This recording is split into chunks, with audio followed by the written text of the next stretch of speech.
মামা তো এই সময় বাড়ি নাই। আজ আলা দিকে দা ধুমরে বাবা শান্তি বাবা, সেই সময় তো মামা নাই।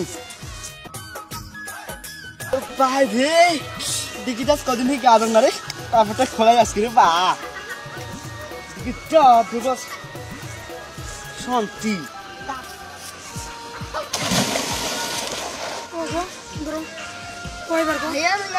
চল যা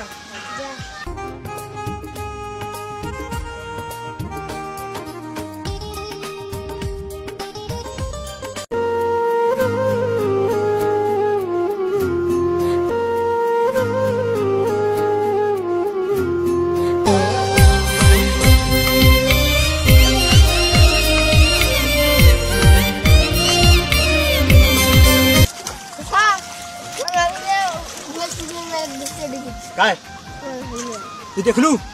দেখুন হাঁটো হাঁটো হাঁটো বাবা হাঁটো।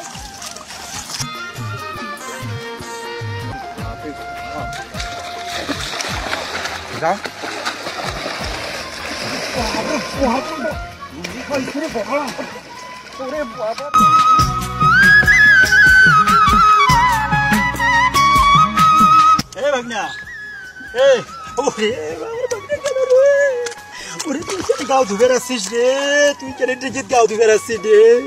আরে মুখ তুই করে না আসলে টিকিট গাও ধুবে আল্লাহ দেখি বারে।